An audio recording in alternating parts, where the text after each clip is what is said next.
Hey, good morning, y'all. Josh of Severe Weather. Happy Easter to you. Hope you had a great week. And I am back from vacation, and I apologize for missing a lot of the action, just not in a place where I could do a video. But we've got a lot to talk about here in the next couple of weeks, and severe weather going to be taking a break, fortunately. But some interesting developments going on maybe in the Gulf here next week. Now, don't get too excited about this. It's not going to be a major storm, but being that we're in the second week of April, seeing anything with any sort of tropics in it obviously gets my attention, gets your attention as well. We may be looking at potentially a subtropical depression or a weak tropical or subtropical storm off the Louisiana coast. Not going to do a whole lot other than produce some windy weather, some rough seas, and produce a lot of rain over the central Gulf. But something very interesting going on at the very least. And the weather pattern definitely flipping from what we dealt with going back to the end of March. We had a record tornado outbreak with over 200 tornadoes here over a 3-day stretch over parts of the South and the Midwest. And I will apologize to everybody. I believed when I put my video out a week ago, last Sunday, that the next outbreak was going to look a lot like this, if not worse. And for a couple of days, the models showed that to me. Unfortunately, I was off the grid for a few days and things trended the other direction. So that forecast looked really bad. And, I will take full credit for that. We can't get them all right. The saying, sometimes you win, sometimes you learn, definitely comes back to me. And I learned a lot from that. But I also learned that I had asked a lot of folks to pray for those in the Midwest. And while it wasn't without any severe weather, we had almost 500 reports of severe weather alone on the 4th. Definitely things were not nearly as bad as they could have been. So the prayer has been working, and I completely believe that it will again next time we're faced with this. But nonetheless, there were fatalities, 6 fatalities coming mainly from the strong tornado overnight in Missouri, and a lot of large hail, a lot of strong winds, additional tornadoes in the upper Midwest. And even the 5th was almost as bad, over 200 reports of severe weather, including 11 tornado reports, and some severe weather as well here the other day across Virginia and Maryland and North Carolina. But fortunately, the good news is that this weather pattern has flipped completely, and we've got a trough in the eastern United States here over the next couple of days, a very chilly air mass in place across New England. And that has led to formation of a coastal low pressure system. I'm in Raleigh, North Carolina. A couple days ago, it was 86 degrees here. Yesterday, we got home from vacation in Virginia, 46 degrees with pouring rain. We had over 3 1/3 inches of rain alone in 24 hours, with more expected today. Just a miserable day for sure. But I don't know about you guys, but I'm a pollen allergy sufferer. It was really bad in Virginia where I was a few days ago. It was tough to breathe while sleeping. And now it's 44 degrees and drizzling outside, and my sinuses are thanking that. Thank you, God. So it is not a pleasant start to the weekend, but it is one that is providing some allergy relief. Looking nasty in Augusta today for the Masters, right on through tonight. Significant soaking rain over the coastal section of Georgia, South Carolina, into eastern and central North Carolina. That is going to eventually depart in time for the Easter Sunday holiday.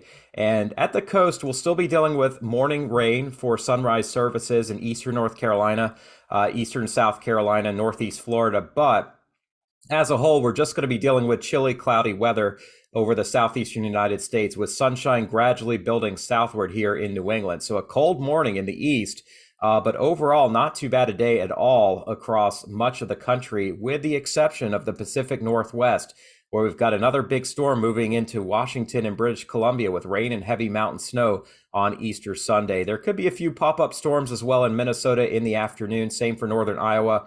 The threat for severe weather, though, pretty marginal at this point, not really even worth a risk from the Storm Prediction Center. Also, this morning, we do have a little bit of snow with this weakness moving through Wisconsin and Michigan. I'll go over some totals here in a little bit. Not a large area of snow, but one that we'll be watching here, and some light snow as well across Quebec and northern Maine here later today. But overall, this is a much quieter weather pattern as we start next week. Now, this storm in the west is definitely going to bring some shifts in the temperatures and some heavy rain. It's not going to bring too much into the northern part of California, just the far northwest corner of the state. Primarily, this is for Oregon, Washington, Idaho, and western Montana. But however, with this high pressure diving south, it'll be chilly, but we'll also see a large ridge of high pressure building into the western and eventually central United States.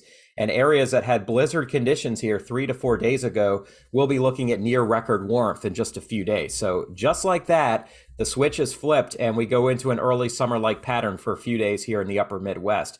What that also causes is lower than average heights over the Gulf of Mexico, and we call this a ridge over troubled water. The Gulf is starting to warm up. It's been above average throughout the year, and there is enough moisture in place here to see a significant rainfall event over Louisiana and the central Gulf states.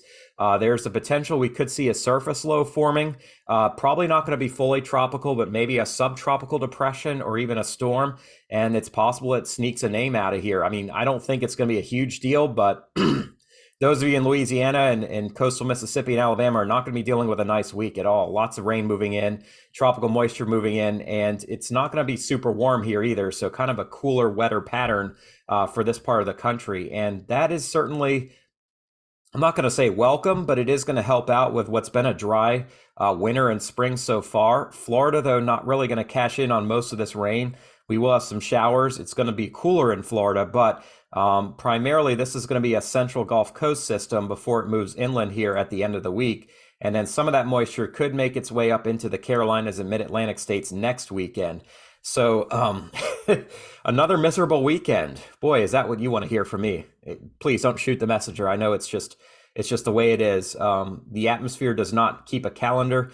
If it rains every weekend, like it has in Columbia, South Carolina, this is 14 weekends in a row with some rain.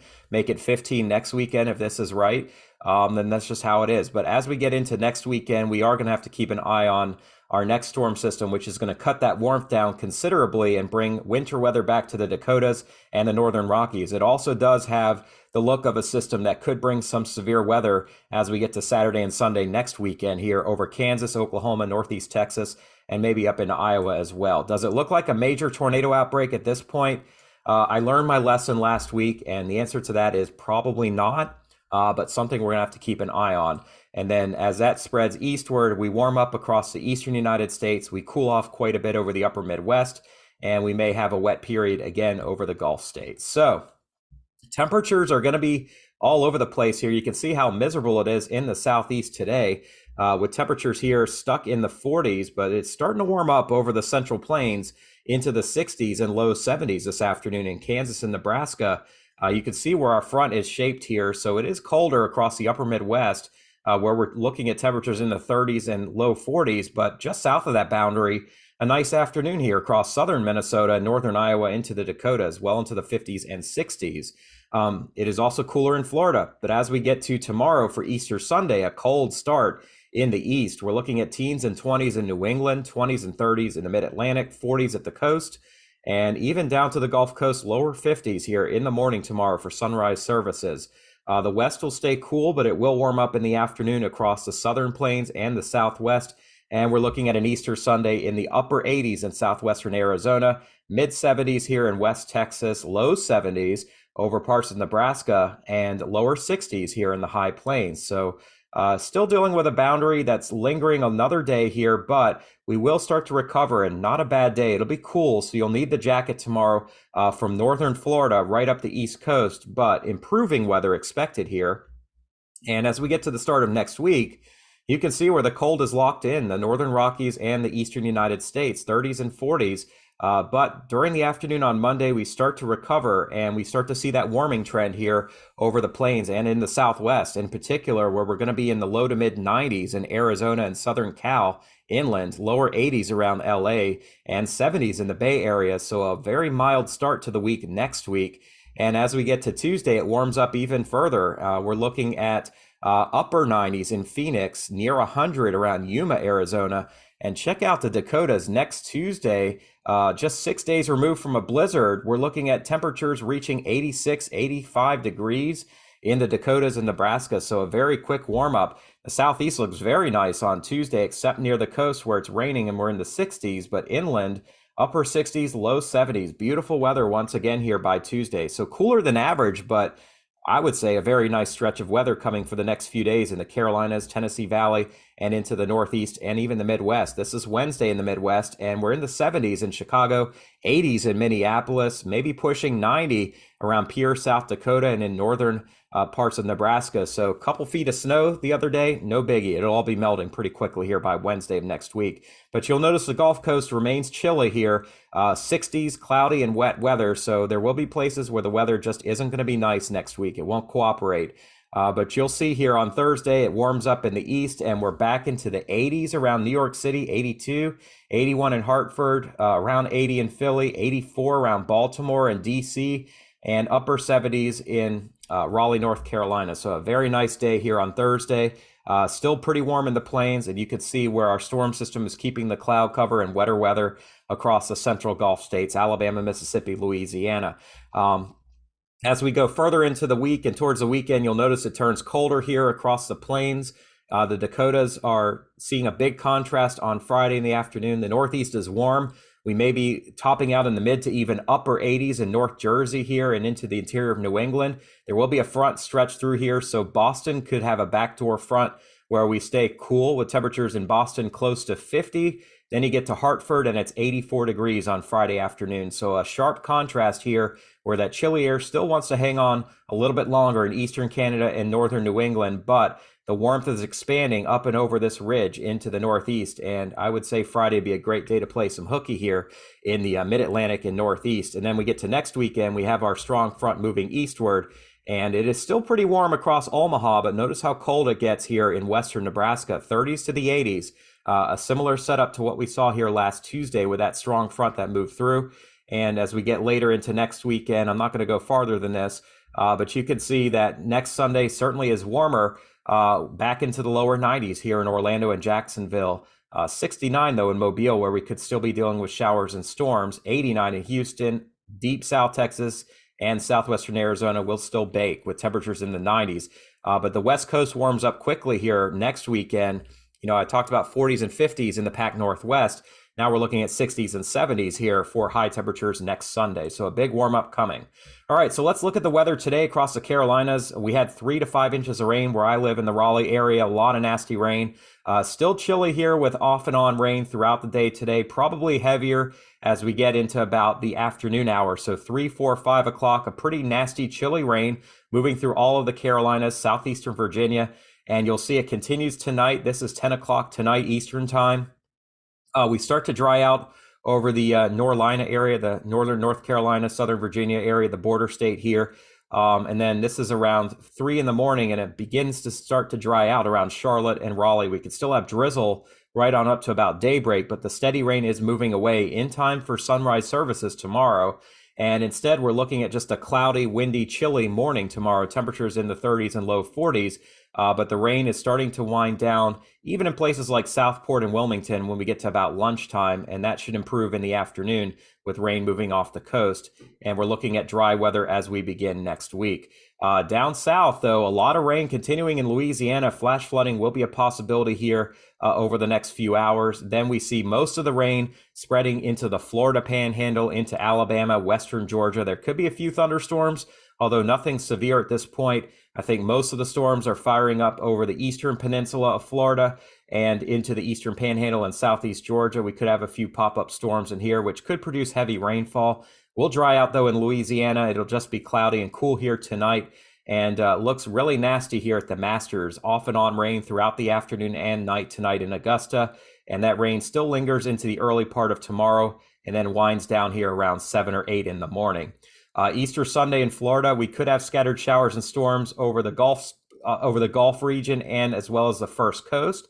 But most of our storms pop up during the heating of the day in the afternoon between Tampa, Lakeland, and Fort Lauderdale. So mainly the southern half of the peninsula. The rain will be welcome. I hate that it's coming on Easter, but we do need some rain here over the Florida Peninsula. It's been such a dry and warm winter and spring here overall. I know we had cold weather in December and January, but overall it's been pretty warm. So most of our rain comes tonight in northern Florida and then into tomorrow here across central and south Florida.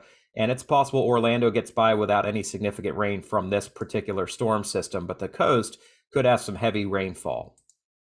Here's a look at our total rainfall from the HRRR model. This is weatherbell.com. And you can see our heaviest amounts are going to be scattered from north of Jackson and north of Birmingham, right through North Georgia, the Midlands, including the CSRA here, and into the coastal part of North Carolina, where an inch or two is probably going to fall between now and this time tomorrow morning. The Florida Panhandle could have even higher amounts in thunderstorms. Jacksonville, you can't really see it here, but over 2¼ inches of rain coming in the next 24 hours. And then we start to see scattered rain, some of it heavy, moving into South Florida, where amounts could exceed an inch around Broward and Miami-Dade counties, and maybe even Palm Beach County here and back to Lake Okeechobee. So the Panhandle, as well as the East Coast, could be in for some significant amounts of rain over the next couple of days. I showed you all temperatures, but again, you can track the front here. It is slowly stretching south through southern Georgia, southern Alabama, and down to near New Orleans this morning. And you can see we're stuck in the 40s across the Carolinas, dammed in here across the Western Carolinas. We'll be in the 30s in the mountains. And Augusta may not get much above 49 or 50 today, just a miserable day. It'll stay warm across Florida for one more day, but you can see this front pushes down to the south here overnight tonight and tomorrow morning, much cooler across the Panhandle and northeastern Florida, where we may not get much past 60 degrees. Orlando should be stuck in the 70s with additional clouds. It'll still be warm in South Florida as temperatures get up into the 80s before storms could potentially cool us off. A little bit better tomorrow, though, in the mid-Atlantic. Still cool, still jacket weather, but we see improvement, especially from Virginia on northward, where we're into the mid and upper 50s, and looks beautiful in the Mississippi Valley, 60s and 70s for many of us here. Even the Ohio Valley is going to warm up, so pretty nice day here. Here's a look at our upper air pattern. You can see the ridge builds into the upper Midwest here, a strong southwest ridge, but we have an upper low forming here off the west coast, or off the Gulf Coast of Texas, and that could impact Louisiana for several days. We call this a ridge here over troubled water because the waters of the Gulf are actually well above average. We're seeing temperatures over 26, 27 Celsius, and that supports potential tropical development here. Now, near the Gulf Coast, it's cooler. So if we do have formation of a storm somewhere in here, it's not really going to be ideally warm enough for a fully tropical system. But we could certainly have a subtropical system that acquires some characteristics of a tropical system. And if that happens, we would have a named storm. I think maybe at the worst, though, we're probably looking at some form of a depression forming here, maybe a subtropical depression, but definitely something on the map here that we'll be tracking. And eventually that moves northeast. We have a ridge building into the east here early next or over the weekend, and then a stronger trough moves in from the west. And you can see it will start to cool off here as we get back into next week across eastern Canada in particular. Here's a piece of the polar vortex here. Now it is April, so this won't be extreme, but it'll be chilly. And that cool air swings all the way southward into the eastern U.S. here next week. So a big flip in the weather pattern from what we had last week here leading up to Easter and Good Friday. We could see much of next week or the week after is going to be well below average. And you can see that on our temperature forecasts. Very warm over central Canada and the upper northern part of the country, the upper Midwest and the plains, the upper plains. That's what I meant to say. But as we get into the following week, it will start cooling off here quite a bit here by the 17th and 18th of April, and a much cooler look here for that week of the 17th of April. So an above average week across much of the East and the Midwest here, followed by a below average week after that. So we're back and forth for a while here, but certainly things are looking pretty busy. And I did talk about that system in the Gulf here that does form. It may develop a circulation here by Wednesday afternoon south of Lake Charles, south of Lafayette. You can see the significant rain comes into southeastern Louisiana right up the Atchafalaya River here towards Alexandria. And even if nothing does get a name, something doesn't get a name, it's still going to be windy and chilly and wet here over the central Gulf states. And this rain continues before moving out here on Friday. And then Florida could see significant impulse of moisture here, a significant flux of moisture, where we start the week dry, and then we build up to a wetter period towards the second half of next week. And especially Friday into Saturday, maybe some significant rain over eastern Florida, including Orlando, before this system moves away. You can see there will be some gusty winds out of this system off the Gulf here. We may have gusts as high as 50 miles per hour at the mouth of the Atchafalaya, 40 miles per hour to 50 miles per hour on the northwestern side of this system. It almost looks like an eye-like feature here.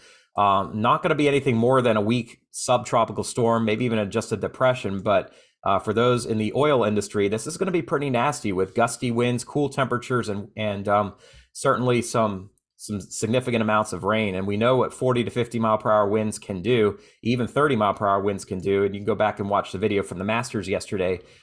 Just wet conditions with trees certainly can cause a problem down here. And that could certainly cause problems with machinery as well. So be prepared for these stronger winds that'll impact the central Gulf here right through the middle part of next week.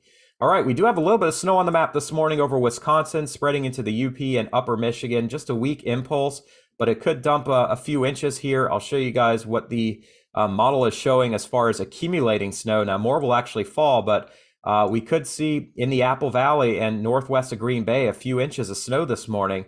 Most of that's going to be right up through about lunchtime here. And then we see an inch or so as well around Traverse City, Cadillac, Michigan, Battle Axe. And then you'll see that comes to an end. So really the next 12 hours, just a tiny amount of snow expected here. So thank you all so much for your time today. I hope you have a blessed weekend. I hope you know exactly what this weekend means to me. If you could subscribe to this channel, I will continue to provide you with videos next week. Resuming on Monday, I'm going to take Easter Sunday off with my family, and we're going to do Easter egg hunts. We're also going to worship, and we are going to thank the Lord. Matthew 28:5-6, the angel said to the women, "Do not be afraid, for I know that you are looking for Jesus who was crucified. He is not here. He has risen, just as he said.